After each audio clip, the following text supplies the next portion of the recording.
and so that we have both sides. So good evening, everyone. Welcome to another webinar with CAIR-Philadelphia. My name is Ahmed Sentekiloğlu. I'm the Education and Outreach Director for CAIR-Philadelphia. And tonight, currently on your screen, you are seeing Timothy Welbeck, the Civil Rights Attorney for CAIR-Philadelphia, Jacob Bender, Executive Director of CAIR-Philadelphia, and our guest of honor, our dear mentor and educator and leader, Mr. Sharif El-Mekki, whom I am going to be introducing to you all in just a minute. We are talking tonight on the theme of racial justice and education equity, and I can't think of any name better than Mr. Sharif El-Mekki to talk about this. I am going to read a bio, but at the same time, we are going to ask you to talk a little bit about yourself. But first, a warm welcome. Thank you so much for joining us. Shukran. It's great to be here. Hopefully, a very shortened version of the bio, right? Like, so yes, so this no is one to bore people. No, absolutely. But Sharif El-Mekki is the founder and chief executive officer of the Center for Black Educator Development. We are going to talk about the center in a bit. He is a former principal and teacher in Philadelphia schools. He founded the Fellowship Black Male Educators for Social Justice and served as a founding member of the Mayor's Commission on African American Males. El-Mekki is also a former U.S. Department of Education Principal Ambassador Fellow and a U.S. Delegate to the International Summit on Teaching and Learning, the Conference on Integrating Refugees and Immigrants into Schools. He blogs at Seventh Ward, where we are currently live. And he also does a podcast together with a few other educators and leaders on 8 Black Hands. And those are really both fun and informative sessions. It's, whenever I am able to tune into them, I really benefit from that. So thank you so much and welcome again. Sharif El-Mekki, we are holding this session at a time when both the conversation on racial justice is at a heightened level at the national level and in our own area in Philadelphia region as well. At the same time, we are talking about education equity under a pandemic situation. So both of these combined, I think there's a lot to unpack. There's a lot to talk about. Timothy's expertise is also on racial justice, and I'm sure he will not only be a co-facilitator with me here, but at the same time, we'll share some of his own insights as well. But what we want to do first, Sharif El-Mekki, is beyond that dry bio. If you could tell us a little bit about yourself, your own personal background, your journey into being an educator, your journey into the Shoemaker campus, Mastery Charter, and then from there on to the Center for Black Educators. A little bit about yourself. We have found that always is a very helpful point to start off with. No, shukran. Alhamdulillah, it's great to be here. Bismillah ar-Rahman ar-Rahim. I would say that the seeds for becoming an educator were planted a long time ago, even though I didn't recognize them at the time. I had the distinct, honor and pleasure and blessing to be, the son of activists. And multiple generations of activism. And so being able to see it up front and up close and consistently, I think really, shaped my worldview in a deep and profound way. And so, for everything from the school that my parents chose, it was called my elementary school. I went to Islamic school, ICCS, which is on Broad Street briefly. Went to the African Institute for just a couple months until my mother found Nitham Musasa, African Free Schooler, which was up in Germantown section of Philadelphia. And we, my brother and sister and I then went there. It was a pre-K to 6 school that was a full-time freedom school. The commitment to activism and social and racial justice and the Black community. And from there, we moved to Iran about 1980, right after the Iranian Revolution, and we were. I went to school there, and so I didn't go to a traditional school until 10th grade here at Overbrook High School in West Philadelphia. So my formidable years were, deeply impacted by, like a focus on justice, and how education is, deeply intertwined with that. I had a scholarship to go to Indiana University of Pennsylvania on the western side of the state, and I was a criminal justice pre-law major. I envisioned myself in a courtroom fighting for justice in that realm. And it was after I graduated, a couple months after I graduated, I ended up being shot while playing football, and and pretty much left for dead. It severed an artery, and so things were really bad. I ended up having 12 surgeries, and mashallah, I was able to survive that. When it's not your time, it's not your time, no matter what forces are against you. But that really steered me away from the courtroom and started thinking about working with youth, and started off at the Youth Study Center. And I didn't make it through orientation because I was saddened to see 12-year-olds, locked up and arrested and having to do suicide watches and things like that. And right at that time, as I was really questioning what my place was in the world, someone reached out, a parent from the elementary school I attended, said, "Hey, they're looking for Black men to teach." And initially I said, "Mama Cynthia, I don't want to teach. Like, that's not what I, envision myself doing." And, but I promised her to go to the meeting. And once I went, like, I've never looked back. And that was 27 years ago. From there, so I was a teacher. Across 26 years, I only was in 3 schools.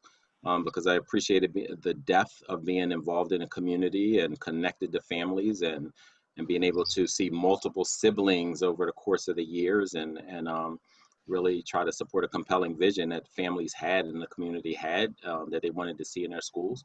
2 out of the 3 schools I worked at were turnaround schools, meaning that they had been failing communities and children, Black children in particular, for generations. And alhamdulillah, with a team, we're able to turn it around. The idea of turnaround schools are, you have same kids from the neighborhood attend, but different adults and different expectations, and you get wildly different results when you have that right combination of systems and accountability and support. And while I was doing this, as you mentioned in the bio, I was doing different fellowships, different places, and really became interested in the lack of diversity, I should say, in the educated workforce. When I became a teacher in 1993, I was the only full-time classroom teacher in the school. And it was a fantastic school, but I was the only one. There were a couple who were leaders, and so they had hybrid schedules. But I was the only one out of almost 60 teachers who was a Black man.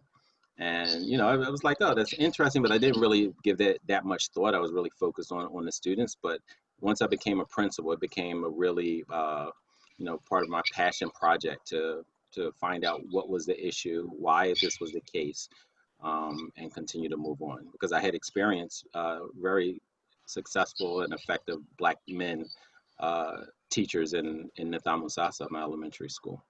And so from there, it led me to the fellowship, and as well as the Center for Black Educator Development. So I retired from the principalship to do this full time, to really focus on the center and the work, and build partnerships to all be aligned to really pursue what we believe is part of the educational justice needs. Thank you for that, for this introduction, and I think there's a lot, again, even there to pack, and I'm sure we'll come back to some of those.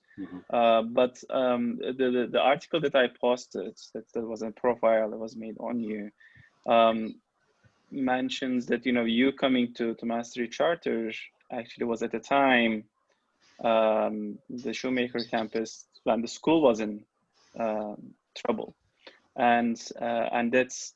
If you can walk us in connection to that and your personal history, a little bit of an overview of how Philadelphia school systems fare in regards to education equity. You mentioned the representation issues that were there.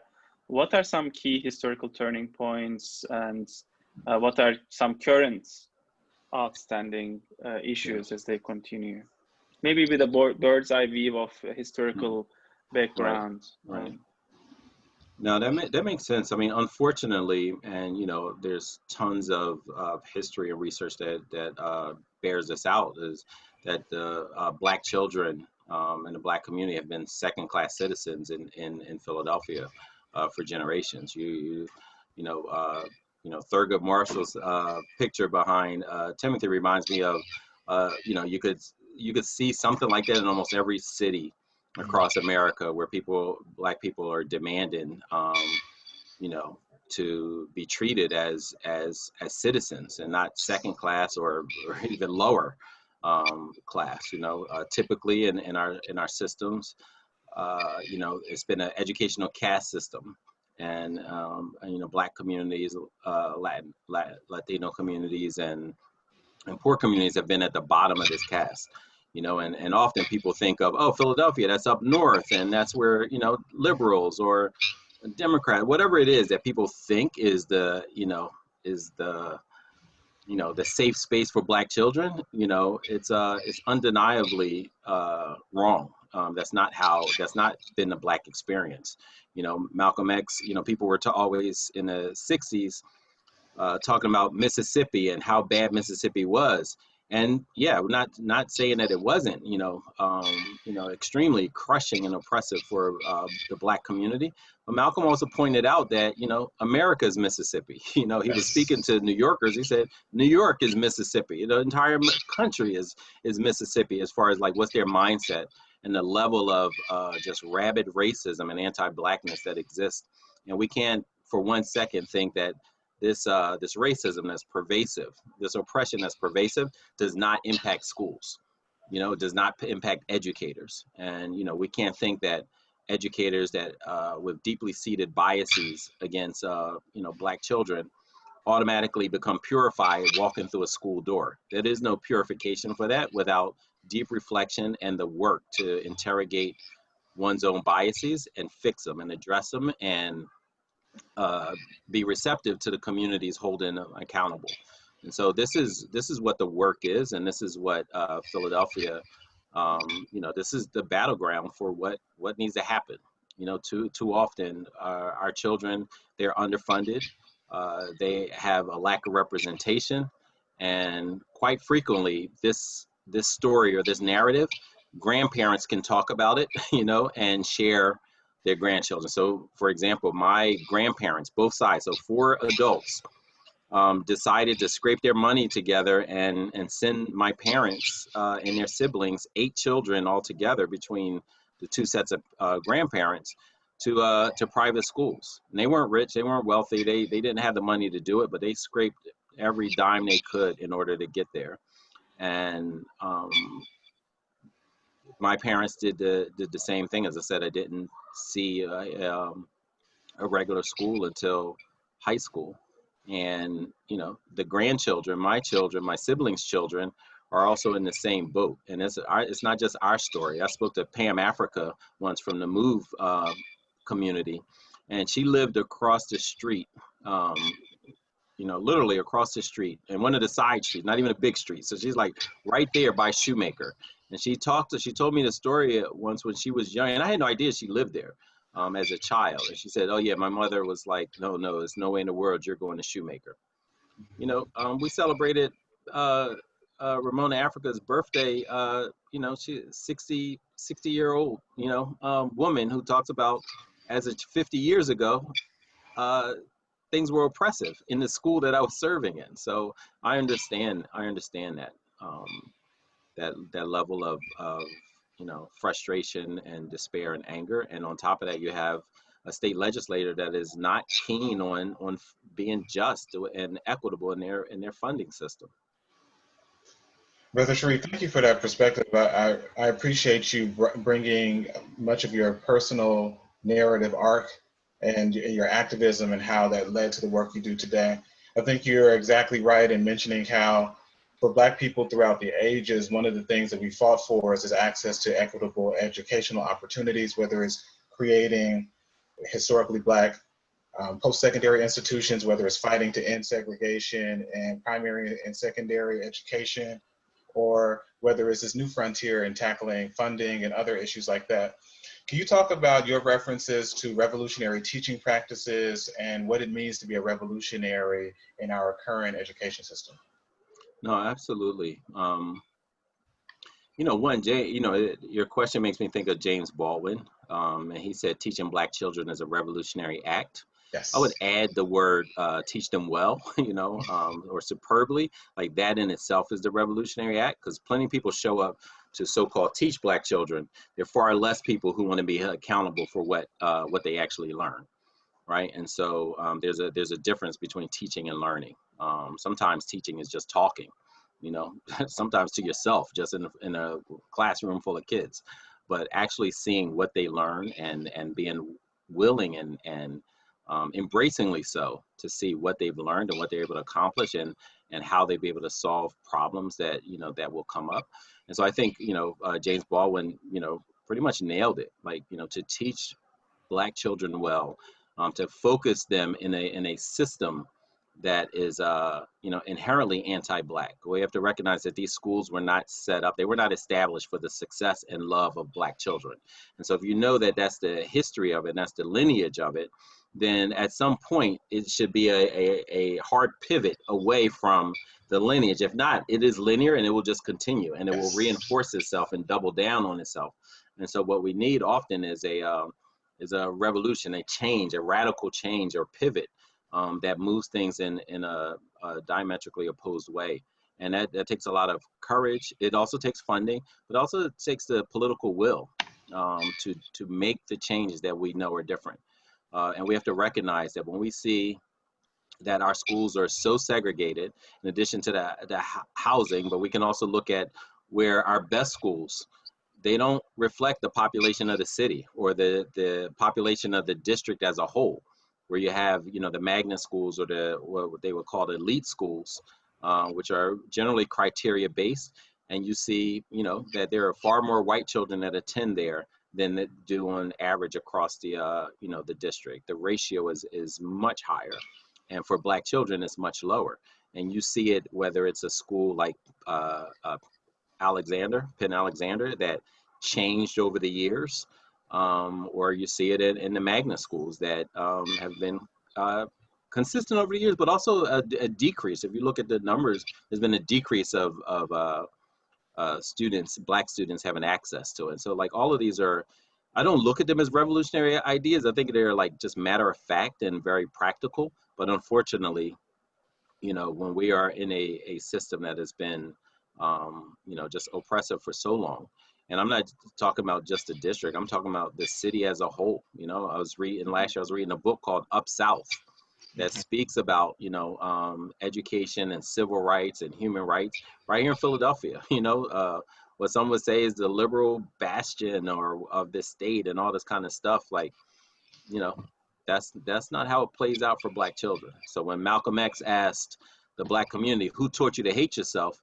Plenty of Black kids can say my school did, based off of my experiences in my school. It shows me, and nobody knows this more than like students who may compete in chess or science clubs or athletes. I remember going on a trip somewhere with students, and they're like, man, Philly really hates us because they just looked at the school that they left and the school they went to visit, same state, and it was so different. And they're like, wow, what did we do to deserve the leaky roof, the asbestos, the vermin, all of those things, the rotting books. And you see, this is something that the Black community talked about in the early 1900s. Yeah. So, this is a similar thread because it's the same tree of racism. Yes. Same one. Yeah. Thank you so much, Seth, for that. And I think, you captured our next question, which was, what are some ongoing issues around racism and how that impacts the education field? So maybe I wanted to tweak things a little bit and then just ask you to talk a little bit about the Center for Black Educator Development. Okay. What are the learning and unlearning processes that you are engaged in? How do you develop your programs to speak to these issues that you have highlighted? perhaps some of the issues that impact the Black students might also be impacting Black educators themselves. And I assume it's as much a problem of schools as much it is about, you know, the educational system that they go through at college level and all of that. So what is distinctive about the center? Maybe a little bit, you know, this might be a good segue to talk a little bit about the center and then come back to our conversation points. No, happy to, and you know, hopefully you can see my Center for Black Educator Development shirt here. You know, so listen, I think this is an organization that we've tried to establish as a continuation of a lot of the freedom fighting work that and activism that educators have had for generations. Beyond my parents, beyond my my great aunt Mariam. But my teachers and their teachers, right? And so at the center, we really try to stand on 4 pillars. One is agitating for policies that address educational justice issues. 2 is professional learning experiences. We believe that all educators and those who serve children adjacent to schools need to go through a consistently deep level of development, of coaching, of mentoring. I as a new teacher, I was coached. I learned how to teach from a Black woman named Yvonne Savior, who was Pennsylvania's Teacher of the Year in 93, 94, when when I came into this career. And to have someone that effective teach me and help me learn the art and skill of teaching it made a lifelong impact on me. And so that's something we wanted to make sure was established within the center, that professional learning and development existed. And then the next one is pedagogy. And when people go to teacher colleges, maybe outside of HBCUs, and some of them also need support on this, that there are a lot of students that learn about white and European behaviorists, or folks like Carl Jung, or B.F. Skinner, or folks in the Black community's contributions, just like in many other fields, are marginalized, ignored, or erased. And so what we try to do is really uplift what have Black teachers, effective Black teachers, done for generations, both here as well as on the continent, done to teach Black children well. Because you hear a lot of people now, Temple recently did a study that interviewed and researched early career teachers. The majority of them said they're not prepared to teach urban kids. They're not prepared to do deep lesson planning and engage students, right? This is after, I don't know how much in debt, whatever the tuition is, but, imagine lawyers coming out, imagine Tim coming out and showing up with his first client, like, hey, I'm not prepared to defend you, but, let's go here, here we go, let's go at it. Or a doctor, or, like all of these things, teachers are saying, we're not prepared. So we're like, there are people who've been doing this effectively for a really long time. And then the last one is pipeline. And so you really wanted to engage high school students in this teacher apprenticeship in dual enrollment, and using the Freedom School model to have a clinical experience as early as 9th graders, where they would teach and be coached and receive mentorship and development while they're teaching 1st, 2nd, and 3rd graders. And while this is generally a summer program, we're advancing it to be a year-round program. So our 4 pillars at the center, again, is professional learning, policy, pedagogy, and pipeline. Those are the 4 Ps or 4 pillars that we establish our organization on. Brother Sharif, thank you for sharing those 4 pillars, and even the need for them. When you were speaking about the failure of schools to prepare children to teach, or teachers to teach urban children, I thought about the Frederick Douglass quote, whereby he said it's easier to build strong children than to repair broken men. Mm-hmm. And it sounds like your 4 pillars are designed to do just that, to build strong children. And in that vein, can you talk about what unique concerns and perspectives that Black educators need to have, or people who educate Black children need to have as they go into the classroom to combat some of these structural imbalances and systemic inequities you've been discussing? Yeah, no, absolutely. I mean, I think the first and the foundational component is the mindset. You know, what are the views about Black children? What are the biases, both explicit as well as implicit, you know, biases that hold it back? Because it's going to come across in your lesson planning, in your instruction, in how you question and how you manage your classroom, and how you, you know, what disciplinary referrals you make, you know, all of these, you know, like how you build community is going to show, or the lack of community in your classroom or in your school and in your district is going to show, like, and reveal certain things about you. You know, I read a while back where, you know, this author said, you know, most criticism is inherently an autobiography. You know, so when people, you know, you hear people criticizing the children and the communities that send them to us, that's really a reflection of you. You're really telling about your own biases or racism, racist thoughts and actions. So, you know, this idea of mindset is so crucial. You know, we speak about it in a way that, you know, how do you believe, if you believe education is part of the liberatory effort, if you believe that, you know, their success is just as successful as your success, like you can't be, if I'm a teacher or a principal or a school board member, superintendent, if I don't believe that I'm only successful if the children are successful, then that's a different type of work. But all of us have gone to school, and I've been around the country, and any city that I go to with 8 black hands or anyone else, if we said, you know, talked about like, hey, how many people have heard an educator say, well, I got mine, you just better get your own? You know, I've never been in a room where people didn't raise their hand and say, yeah, I've experienced that.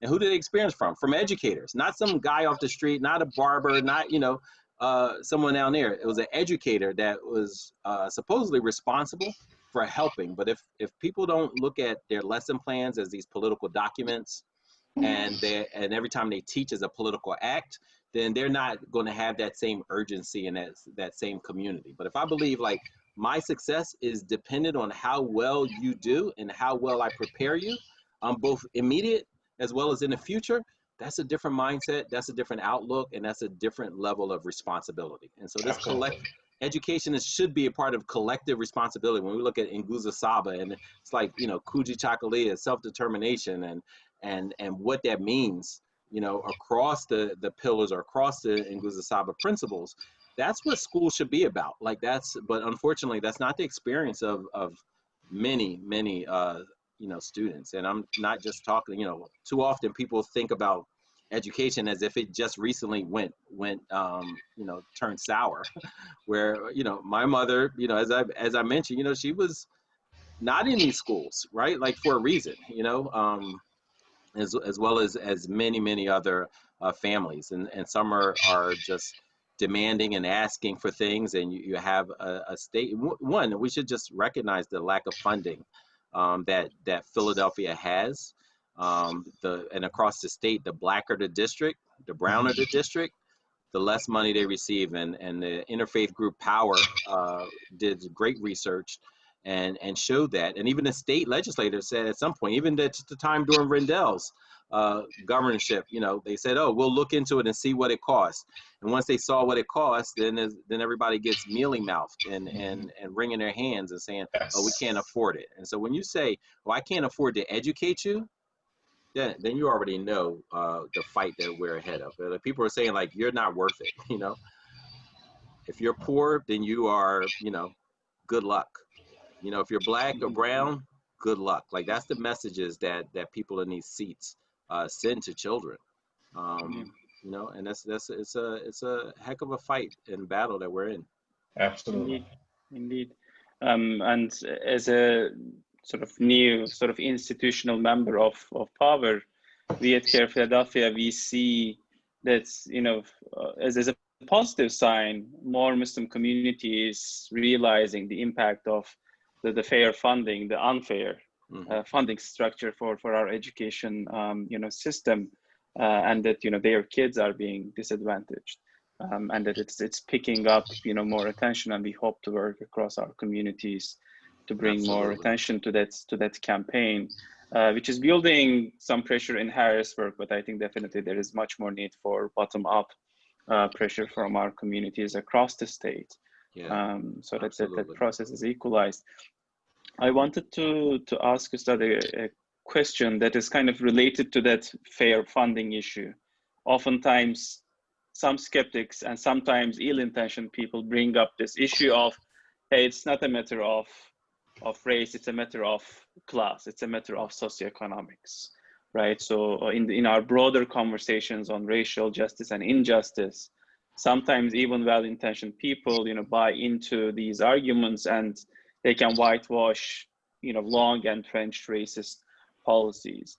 What do you say to someone who says, hey, like, you can be a white person in a poor neighborhood and equally get disadvantaged?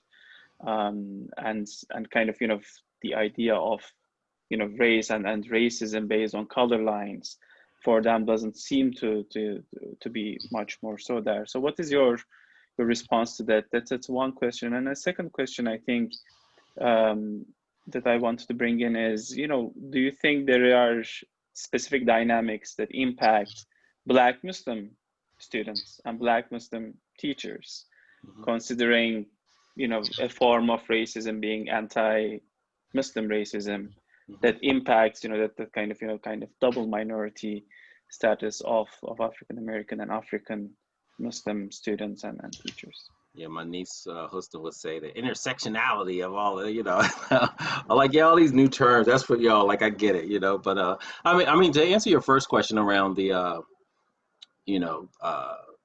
the white person who says it's about class and poor whites have it hard. Like what we used to, really speak to, because I've been confronted with the same type of. I don't even know if it's misunderstanding or ignorance or whatever it is, but we're not saying that poor white people can't have a rough and hard life. We're not saying that America, is just to any citizen that's poor. But what we're saying is your difficulties can't be tied directly to your skin color, right? So you can have a rough life, but it ain't because you're white. I had a conversation like this, years ago. When I was in Indiana, Pennsylvania, and I asked my, he's a white guy, he's a classmate, and he was also talking about like, oh, like everything, you just got to work hard and nobody. Then I was like, you know what, when you have children and they get stopped by the police, would you rather them be a white person being stopped or a Black person?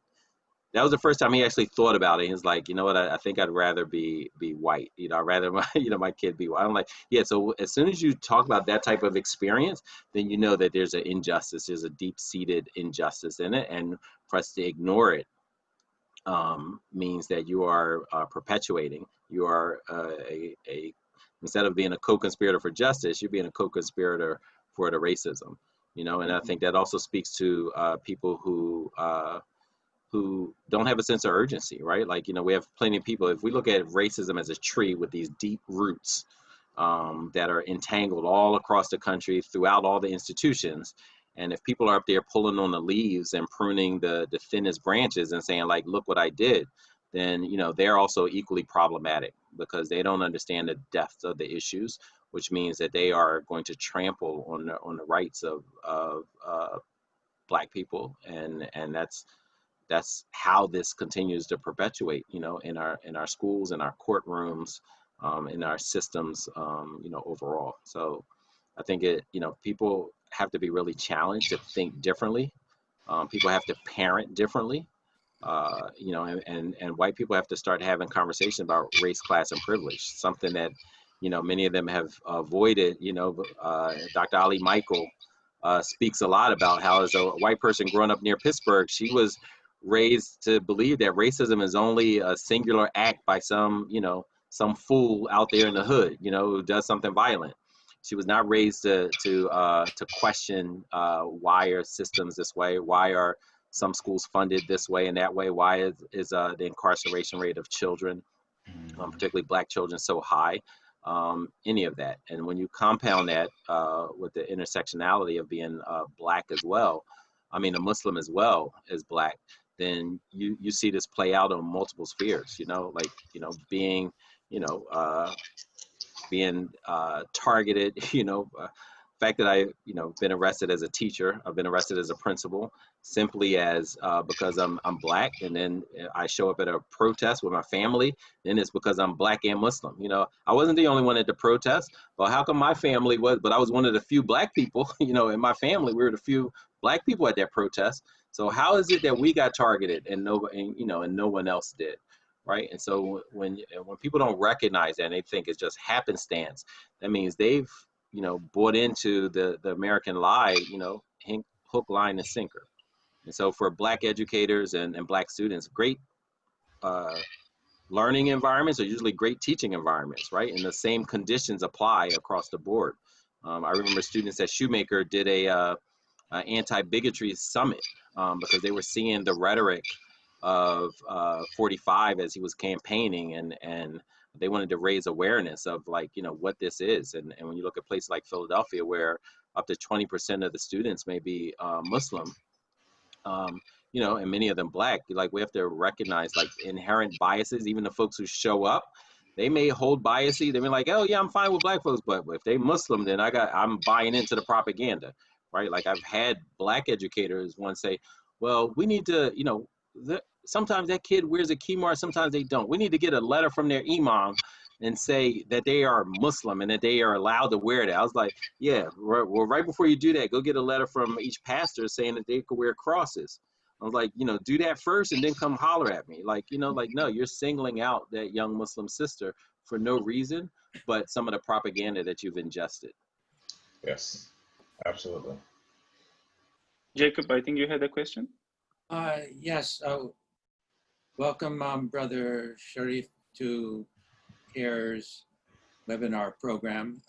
Thank you. I find it ironic that the same American administration, the Nixon administration, which was responsible for creating the so-called Southern Strategy, was also the same administration that instituted the Moynihan benign neglect ideology.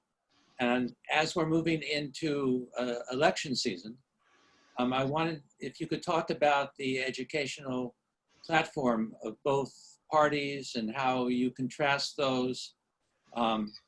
And are you of the opinion that voting is a legitimate form of civil protest and revolutionary participation, which some people in the African-American community believed at one point, or is there both a responsibility to participate in establishment politics to make whatever advance community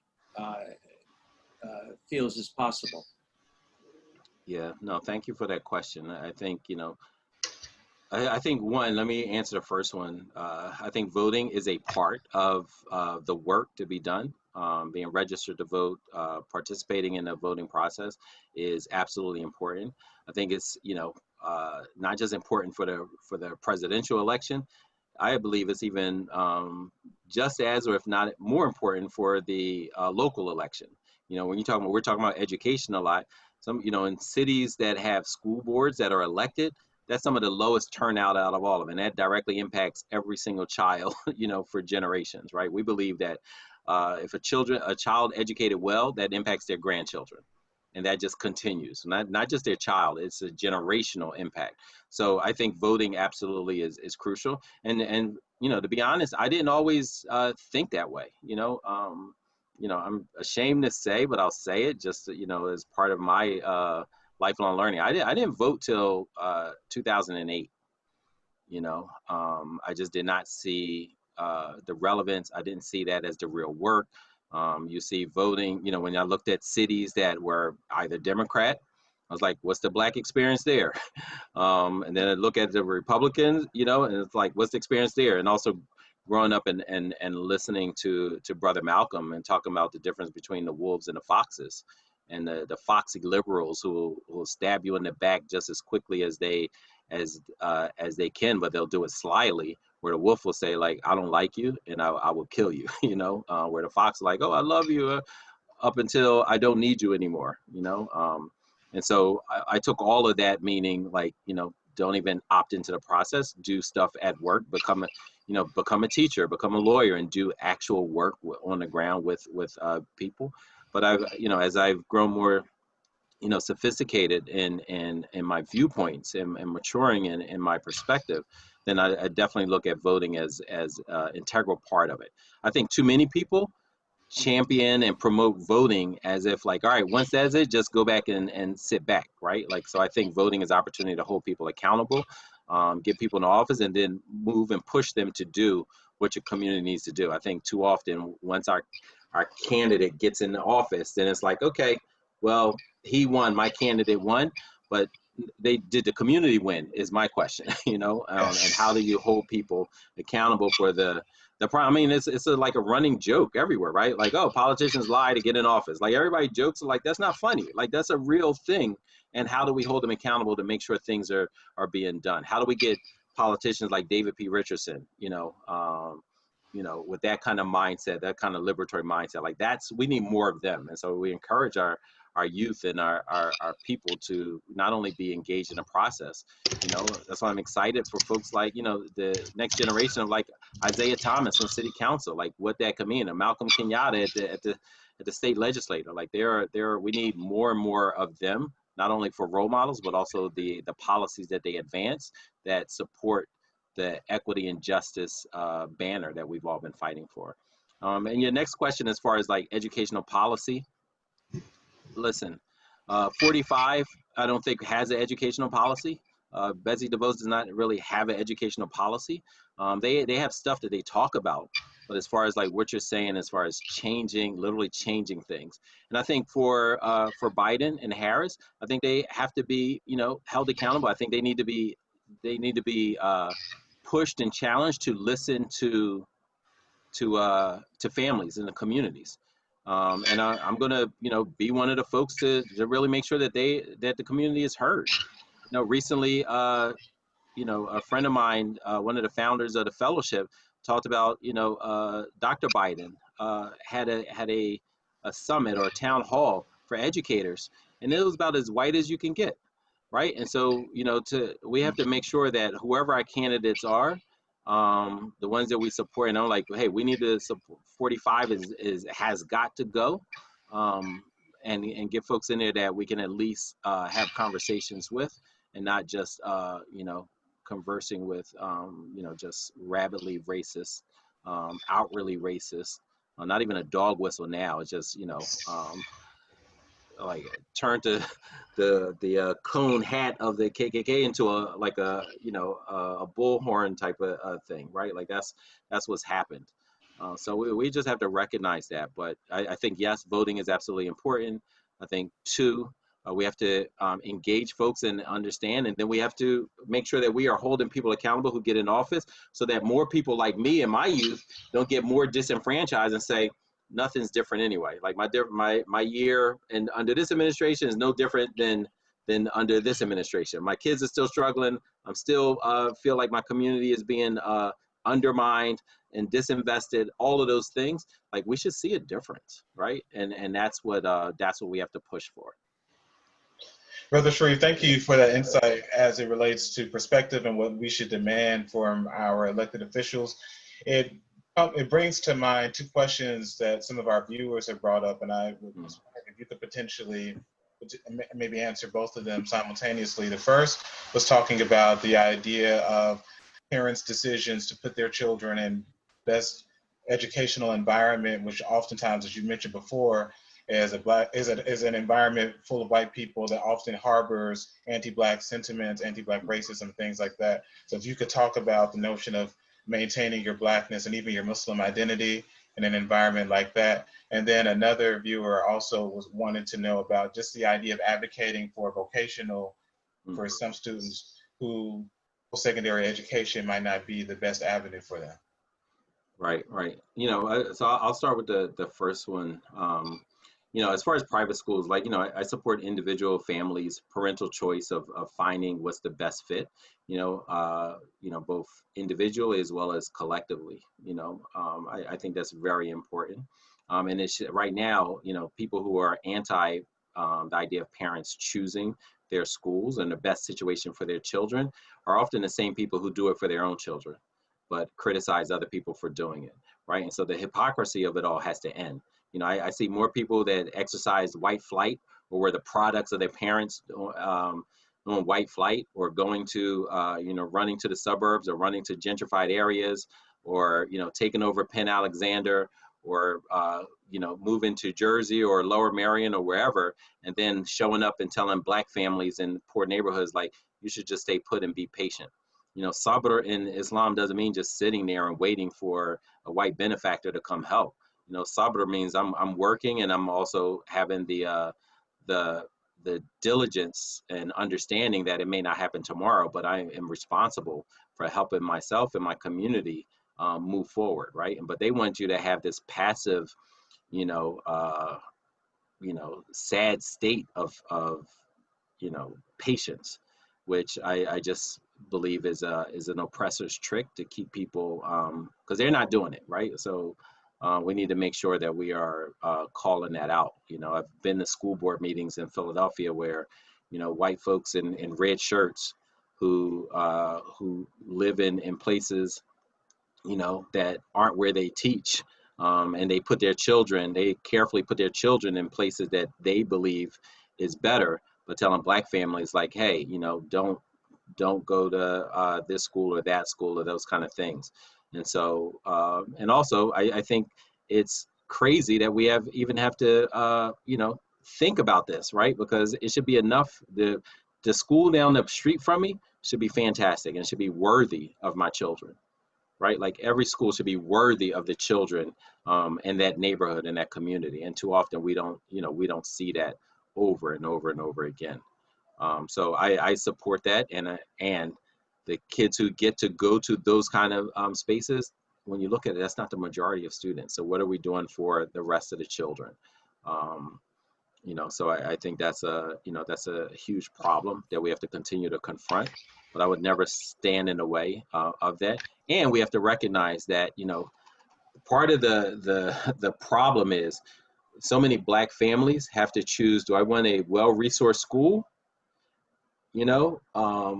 where my kid may be subjected to even more blatant racism, or do I want an underfunded school where they get the racism in the form of disinvestment in the school? So either way, you're between a rock and a hard place, yes. Right? Hillary Beard was on 8 Black Hands a while ago, and she's in Philadelphia doing great work around.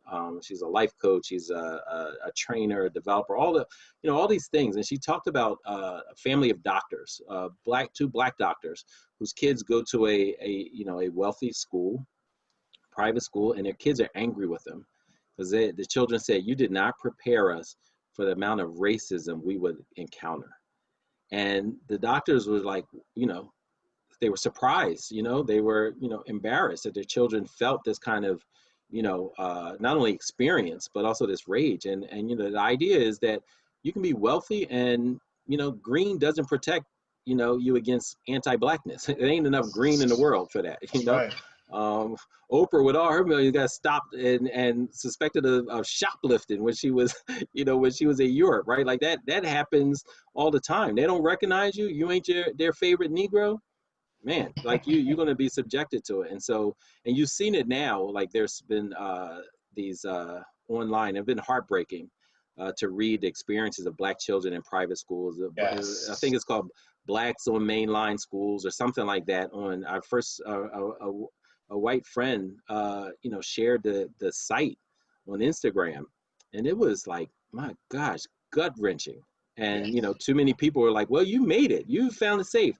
It's out the pan and into the fire in so many ways. And a lot of the families who do choose private institutions or, so-called diverse area. Diversity to me, like if the power ain't shared, it ain't diverse. Like you just want a pretty website, colorful website, like diversify that funding, diversify the power, make sure that's distributed, give up those seats, those positions, that funding. And then we'll see how committed you are to diversity. Thank you. So I think that the second question from Mr. Samia was about the vocational sort of aspect. Oh yeah. And should higher education be the only or the main goal, and how can we make vocational, whether that's electrician, mechanics, plumbers, landscapers, not only, I think, quality education, but also, facilitate that process, or, in cases where, how could, some sort of, financial, aspects of this can be taught? Yeah, I mean, I think this is really important. I mean, first off, I think secondary education, education beyond, like in Islam, it talks about, from the cradle to the grave, we're seeking knowledge, right? And so what that means and how that plays out is absolutely crucial. I think vocational gets a bad rap sometimes, and sometimes for really good reasons, right? Like I went to a high school that had a magnet program, a scholars program, art and music program, and then it had the vocational.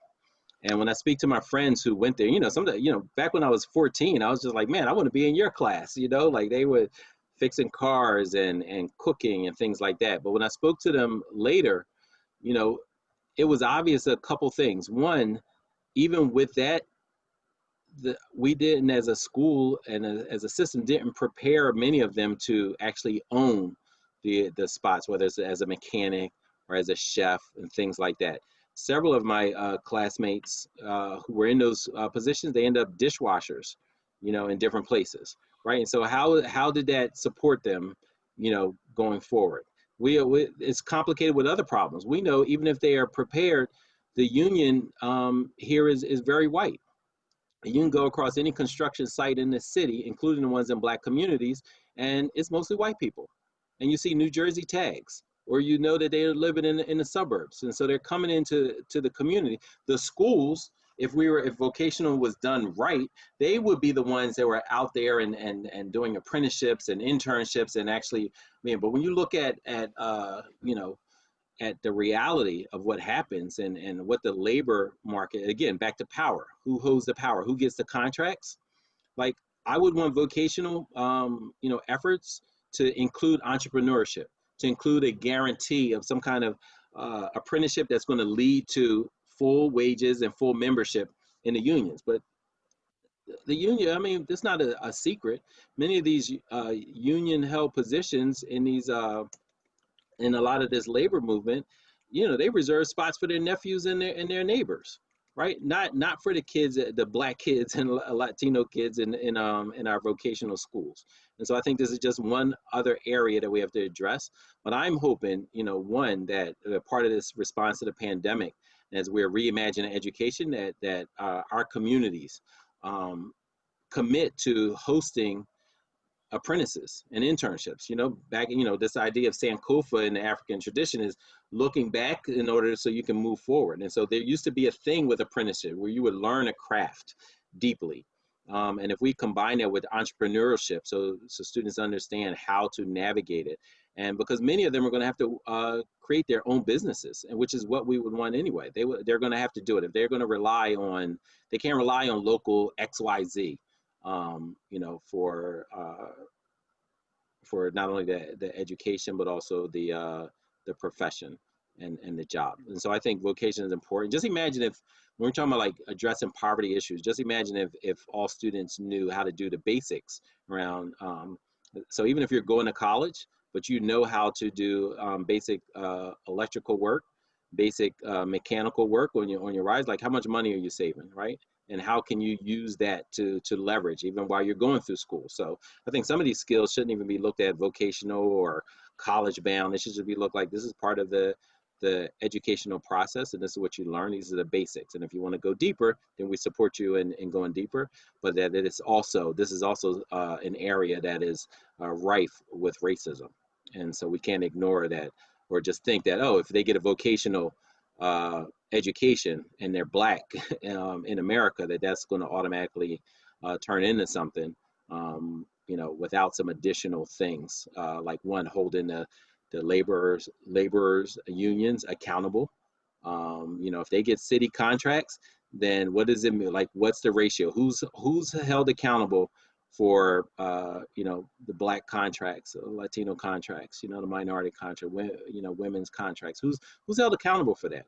I can't tell as I ride around, plenty of folks getting paid, building up, first they disinvest in our communities, Then when it's in decay, then they get white folks. It's like Iraq, blow it up, and now we're gonna pay you all, the white folks, with government backing to go build it back up. That's a scam. You know, that's a scam. Yeah.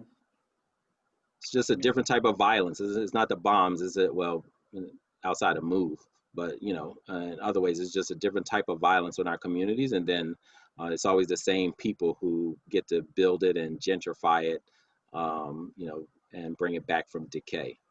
You know, we got to peep the nonsense. Yeah. Thank you, Seth, for that. I'll pass back to Timothy, but there was one question on Facebook from Rabia Han, who's both on our board and also she's with the County of York's Human Relations Commission. She asks, how do we get racist history textbooks out of schools, both public and private? She says, I have to have conversations with my son's history teachers every year because of the problematic material he is studying. There are half-truths and flat-out lies and whitewashed versions of events. I don't know if the center has any sort of initiatives towards this, or you may be aware of these. Yeah. What are some perspectives on? Yeah, I mean, it's problematic, and I think again this takes a coalition, right? Because it's not just the school itself. That teacher that is using these books full of lies was trained somewhere. You know, they received a certificate to teach the nonsense that they may be teaching. All right. And so I think it's, you know, we have to also band together. So it's not you as a singular parent going up, but that there's a coalition of like-minded people that are putting pressure on and saying, we want to be a part of the process of how you choose your curriculum or what it looks like, or what the units look like. And we see time and time again across America. We just did one. Do a show, Freedom Fridays, every Friday morning, 10 a.m. Eastern, with Chris Stewart. And our last episode was about, you know, how slavery is taught into our children, where you have, you know, white teachers telling the one black child in the classroom, hey, you pretend to be the slave, and the rest of them are going to be, you know, the enslavers, right? And so this not a one-off, you know, this is, you know, it's rampant. And so I think, one, holding the folks accountable, we also have to hold teacher colleges accountable. Many of them don't even promote accurate history.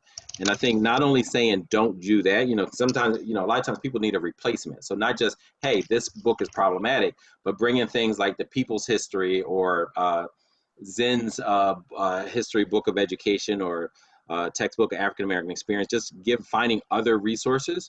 You know, as families, that's just part of what we have to do. We can't just rely on, you know, the institution itself, you know, just like we wouldn't just trust the police as an institution. We can't just trust the educational institution. Like, that's part of our role as not just parents, but community members, the village.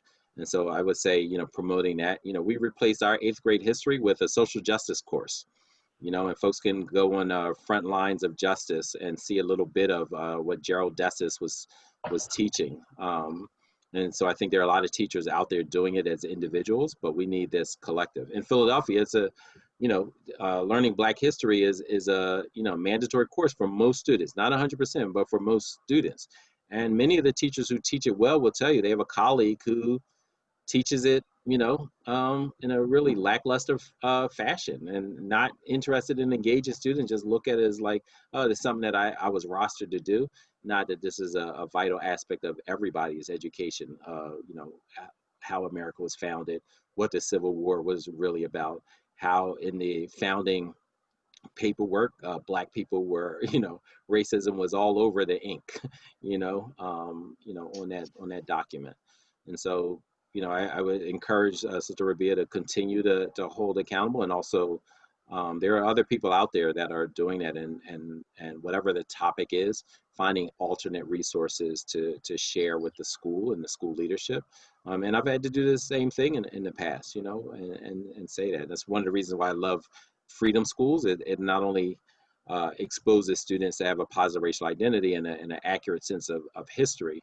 You know, Dr. Greg Carr, professor at Howard University and leader of the African American Studies Department at HU, you know, teaches a course every week, you know, a weekly course with us through Freedom Schools, right? And so they're getting this, you know, this accurate history. But they're also being trained to how to question. You know, so often we send our children I would say if one of the things to take away is we have to support and raise our children to question authority.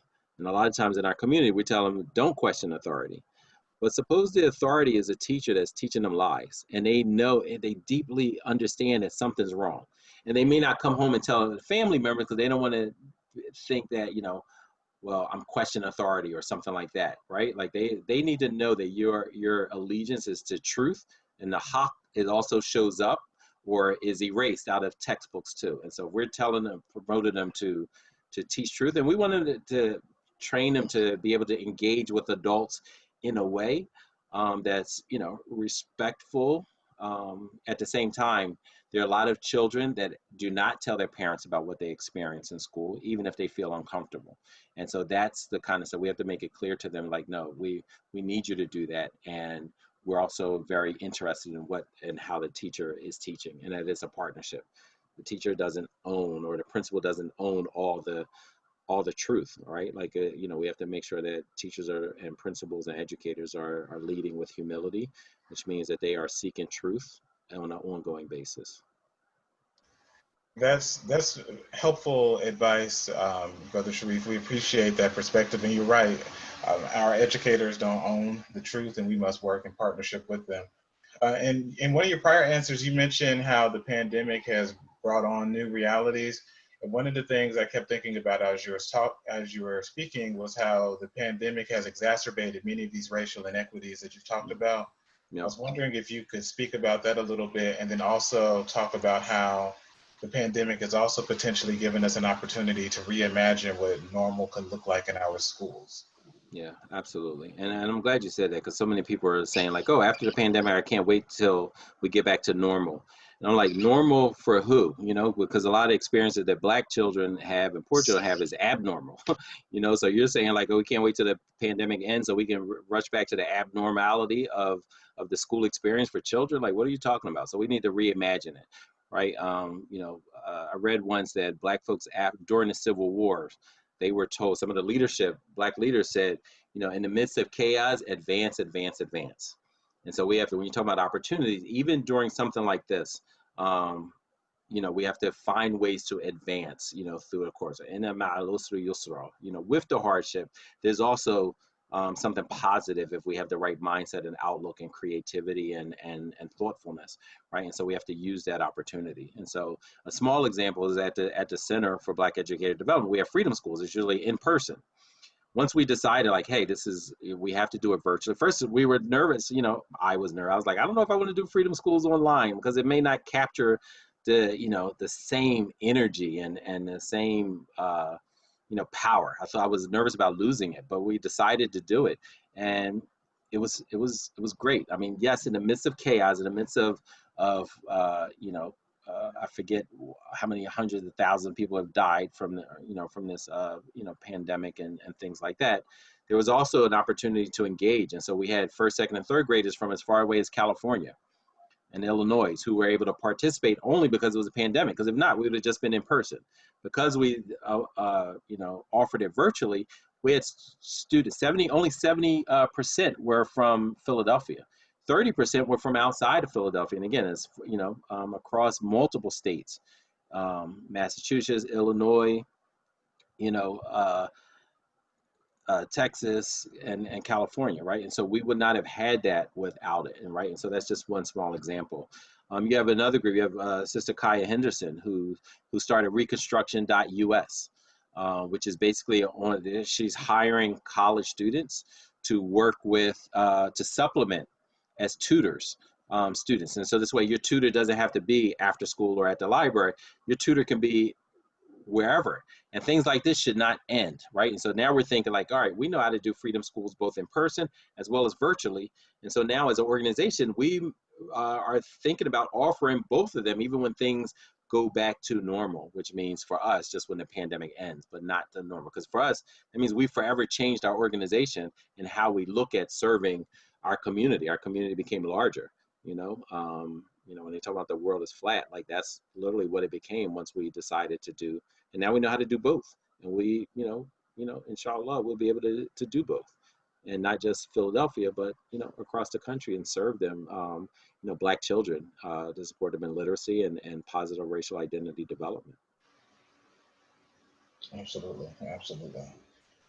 But I'm hoping also that we get a lot more independent schools out of this. So people are starting schools, and, you know, like we should. I mean, this, you know, Philadelphia should be, you know, the exemplar, the standard for Islamic education, for independent schools, for independent Black Muslim schools. Like, there should be, you know, like that could be a part of it. You know, whether Black institutions, whatever communities need to, because you see, you know, wealthy people are creating these pods and hiring teachers away from Black and brown schools, and say, like, hey, we'll hire you just to teach these 10 kids, you know, and we're going to pay you the same salary.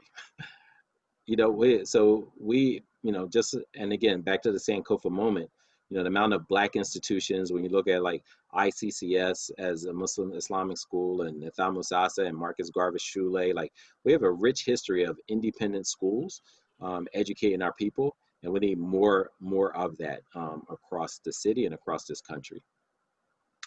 Thank you, Seth, for that. And as we come to the end of our session, I wanted to read one comment by our own brother Mohammed Zubairu, who on Facebook, you know, commented saying that there is a difference between a degree, acquisition of knowledge that makes you of value to your community, versus just getting a degree. And that we're hoping that, you know, through your work and through the work of many others who are tirelessly doing this work day in and day out in our communities, that will be possible, and that we will also be able to address our internal questions and issues.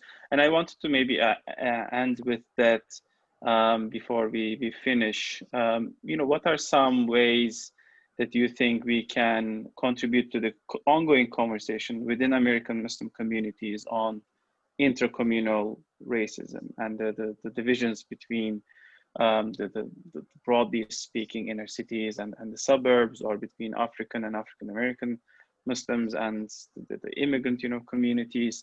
There are some reductionism involved in all of these, but at the same time, it's a real conversation. It's a real need for us to talk about it. What are some ways that you see this conversation as an educator, and what are maybe some top priority steps that can help remedy that intercommunal racism?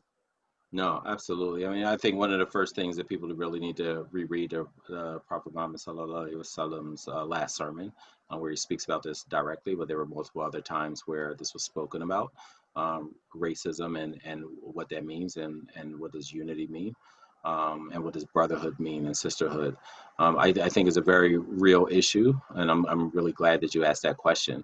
I think too often people don't recognize, you know, especially in the immigrant community, and particularly the Muslim immigrant community, that they don't recognize the sacrifices that, you know, that they benefit from, and who are making those sacrifices. Many of them are Black people and Black Muslims who are made tremendous sacrifices, you know, for people to come to the communities and ingest wholeheartedly and gleefully, you know, racist tropes and ideas, and really recognize, like, who taught you that? You know, who taught you that about the Black community? What do you know about the Black community? And, you know, I've been, you know, really angered and enraged of hearing even some, you know, white Muslim leadership who speak about race, class, and privilege, you know, in a really ignorant fashion, and that you know, betrays their professed beliefs. And so we have to recognize that this has been an ongoing issue, and when you're here, recognize, like, who made it safe for you to wear, you know, hijab? Who made it safe for you to use your name? You know, because some of y'all are calling, you know, you came here Muhammad, then you change it to Mo, right? And then not out of, you know, fear or assimilation, and recognize that that's not what a lot of Black people's experience has been. We weren't trying to assimilate. We were trying to make sure that we are you know, you can't prove humanity, but we're definitely defending our humanity. And when we defend our humanity, we defend yours. And so, you know, I think, you know, a lot of people, a lot of Muslims immigrant or born here, whatever, but they need basic history lessons. And the masajids need to produce and share basic history lessons so that people have a better understanding of the context that they walked into and what they benefit from and who actually made those sacrifices. So inshallah, this type of knowledge is beneficial. And I agree with the brother that I think you said Brother Muhammad. Yeah, there's our leaders have talked about plenty of people with college education and just as ignorant as they come. And there's a big difference between education and schooling.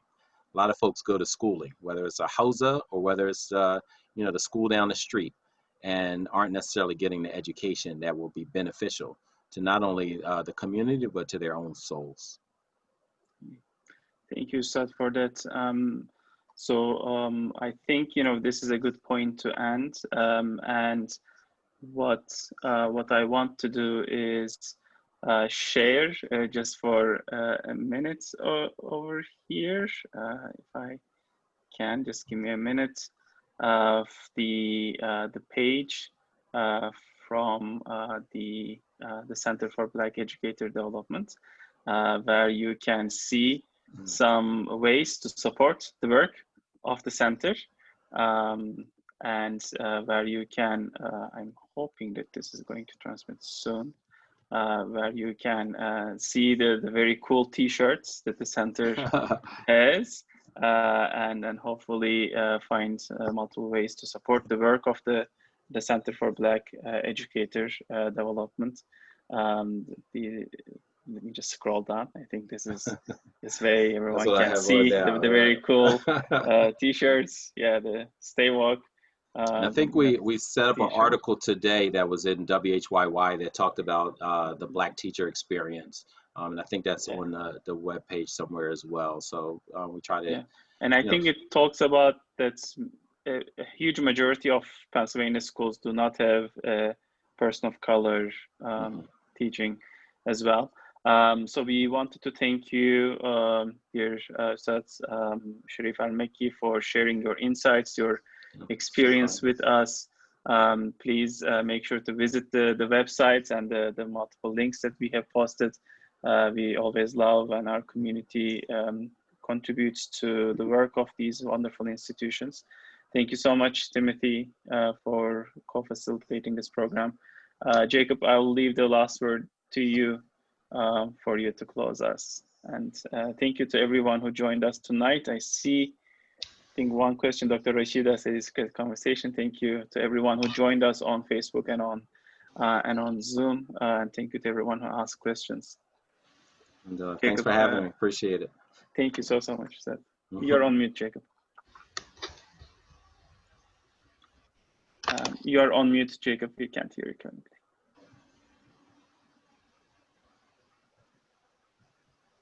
2 points, sir. One, when you mentioned the necessity of doing classes in mosques, this is exactly what CAIR does around the city.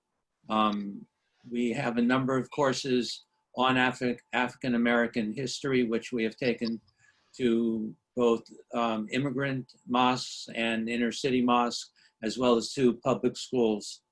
And so part of the mission of CAIR is exactly what you were talking about, to bring these diverse voices into the struggle for liberation of all people, and to create a society where justice shall roll down like water and righteousness like a mighty stream.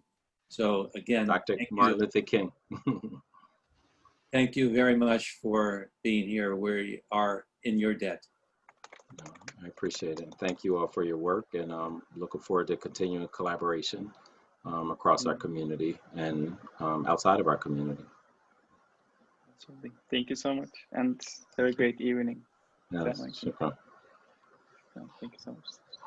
Assalamu alaikum. Thank you so much.